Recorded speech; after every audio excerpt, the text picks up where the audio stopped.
घाट जो सगळ्यांची लावत होता वाट, आणि खऱ्या अर्थाने या घाटामुळं कित्येकांना आपलं प्राण गमवावे लागले. कित्येकांची परिस्थिती भयावह झाली. कित्येकांना अपंगत्व प्राप्त झालं आणि कित्येकांची मालाची एवढी मोठी नुकसान झाली की ते नुकसान भरून काढणं सुद्धा त्या लोकांना जमलं नाही.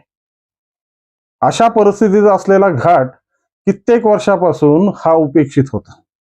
पण माननीय जिल्हाधिकारी विवेक जॉन्सन यांनी या घाटाचा प्रश्न ज्या पद्धतीने हातात घेतला आणि काल जवळपास 2 ते 3 तास या घाटाच्या भूमिकेसाठी त्यांनी स्वतः आढावा घेऊन या सगळ्या तात्काळ ज्या पद्धतीची परिस्थिती या घाटाला मोकळं करण्यासाठी करता येईल आणि या घाटाची परिस्थिती सुधारता येईल यासाठी ज्या पद्धतीच्या भूमिका घेतल्या त्याबद्दल खूप खूप अभिनंदन. कारण की कसं असतं की जो काम करतो त्याचं अभिनंदन करणं गरजेचं आहे. आणि आजपर्यंत विकासामध्ये ज्या पद्धतीनं धारूरला वगळण्यात आलं, ज्या पद्धतीने जाणून बुजून आज पण राजकीय सोडापोटी हे गाव उपेक्षित ठेवण्यात आलं आणि हे गाव उपेक्षित ठेवण्याच्या माग फक्त कट कारस्थानं होते की इथल्या परिस्थितीला सामाजिक परिस्थिती समोर आणायचं नाही. कारण की खूप काही दडलेलं आहे या धारूरमध्ये. या धारूरचं जर खऱ्या अर्थानं उकरायला सुरुवात झाली ना तर या धारूरची परिस्थिती या महाराष्ट्रावर खऱ्या अर्थानं महाराष्ट्राच्या भूमिकेचे चलचित्र बदलून टाकेल. पण नेमकं ही सगळी परिस्थिती कशा पद्धतीने दडून टाकायची आणि या परिस्थितीला कशी बगल द्यायची हे आमच्या राजकारण्यांना प्रशासनाला चांगल्या पद्धतीने माहिती.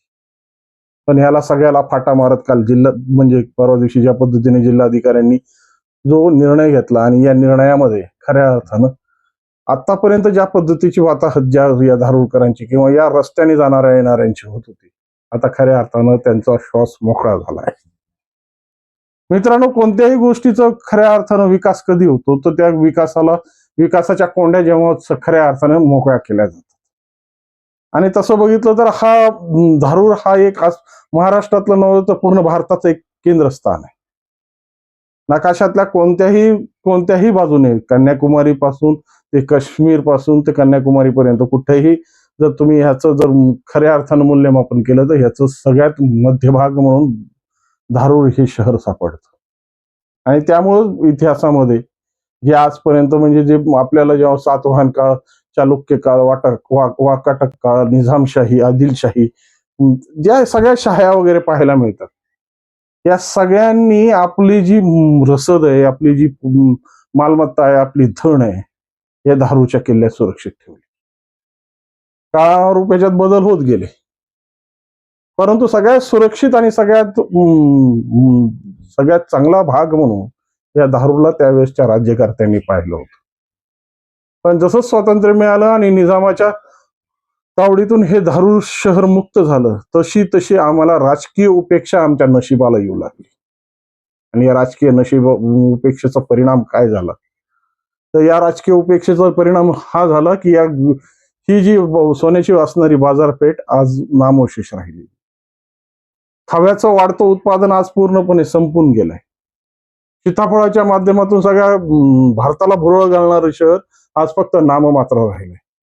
आणि याला सगळ्याला कारण आहे तो या गावाकडं राजकारण्यांनी केलेला कानाडोळा आणि ज्या पद्धतीचा विकासासाठी जो खऱ्या अडथळा होता म्हणजे धारूरचा घाट.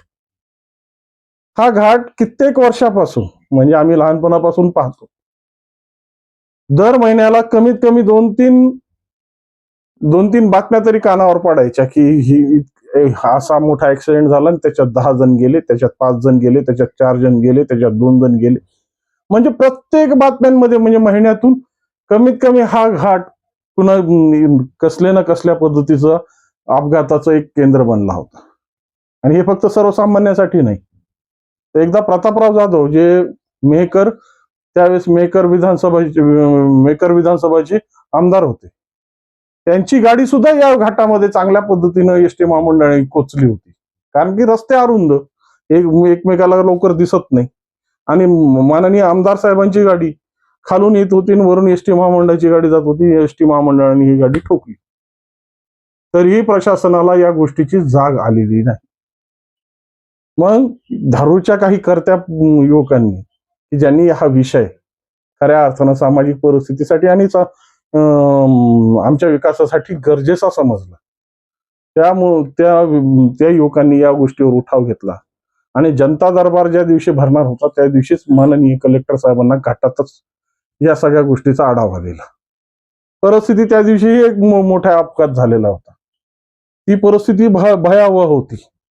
त्या परिस्थितीमध्ये अँब्युलन्स सुद्धा अडकल्या, कितीतरी नागरिक अडकले. माननीय जिल्हाधिकाऱ्यांच्याकडे जे कॉन्वॉय होता किंवा जे सिग्नल आहे आपल्याकडे माहिती आहे, व्हीआयपी लोक कुठेही कसल्याही परिस्थितीत थांबत नाहीत. त्या परिस्थितीतून जिल्हाधिकारी महोदयांचा रस्ता हा त्यांच्या सायरननी आणि त्यांच्या सुरक्षा व्यवस्थेने मोकळा करून त्यांना त्यांच्या गंतव्यापर्यंत पाठवलं. पण ह्याच्यात अडकलेले अनेक लोक की जे कित्येक तास हा घाट कधी मोकळा होईल याची वाट पाहत होते, रस्ता कधी सुरळीत होईल याची वाट पाहत होते. कारण की जाण्यासाठी तो अरुंद रस्ता, आणि तो अरुंद रस्ता खऱ्या अर्थानं आता जिल्हाधिकारी महोदयांनी ज्या पद्धतीच्या भूमिका घेऊन याच्यावर एक अहवाल आणि याच्यावर तात्पुरती जी तोडगा काढण्यासाठी एक तात्पुरती 57 लाखाची काही मदत तात्पुरती डागडुजीसाठी ही खऱ्या अर्थानं आम्हाला मंजूर केली ना, त्याबद्दल खऱ्या अर्थानं धारूरकरच नाही तर या रस्त्याला जाणारा येणारा प्रत्येक नागरिक त्यांचे आभार मानेल. कारण की प्रत्येक ठिकाणी हा रस्ता जर खऱ्या अर्थानं विकसित झाला तर संभाजीनगर असेल, लातूर असेल, परभणी असेल, मेहकर असेल, नागपूर असेल, खामगाव असेल, प्रत्येक ठिकाणी हा रस्ता सगळ्यात सोपा आणि सुलभ रस्ता म्हणून पाहिला जातो. लवकरात लवकर जाण्याचा मार्ग म्हणून पाहिला जातो.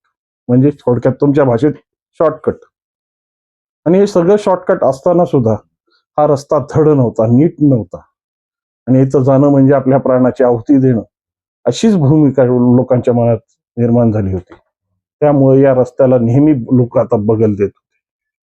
परंतु आता विकासाची ज्या पद्धतीने विकासाची रूपरेषा माननीय जिल्हाधिकाऱ्यांनी या संदर्भात आखली आणि खऱ्या अर्थाने हे आखलेल्या रूपरेषेमध्ये खऱ्या अर्थानं धारूरचा आणि धारूरच्या या आजूबाजूच्या पंचक्रोशीतील जे काही गावं या रस्त्यावर आहेत खऱ्या अर्थानं त्यांच्या विकासाची वाट मोकळी झालेली.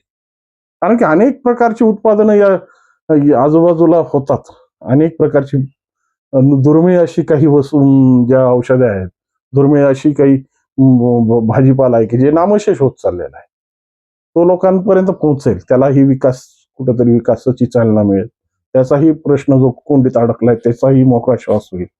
आणि जो राहिले असायला ज्या जयदत्तांनी विकास पुरुष म्हणून यावेळेस त्यावेळेस या तालुक्यामध्ये जे काही सिंचनाची परिस्थिती निर्माण करून जी हिरवळ निर्माण केली, खऱ्या अर्थानं त्या ऊस तोडून ऊस उत्पादक शेतकऱ्यांसाठी सुद्धा हा रस्ता आता संजीवनी ठरेल.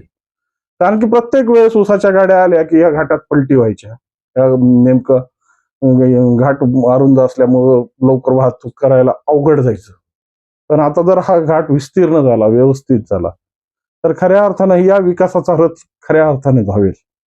जो ऊसतोड कामगारांचा जिल्हा म्हणून ज्या बीड जिल्ह्याला ठपका आहे, खऱ्या अर्थानं ज्या पद्धतीचे आजूबाजूला असेल, घागरवाडा असेल, अरणवाडी असेल, चौरंबा असेल, तेटेगावन असेल, ढगेवाडी असेल, चारझरी असेल, किंवा इकडचं अजून जहागीरमोहा किंवा जहागीरमोहा, रेपेवाडी, अंजनडोह हा भाग अजूनही विकसित झालेला नाही.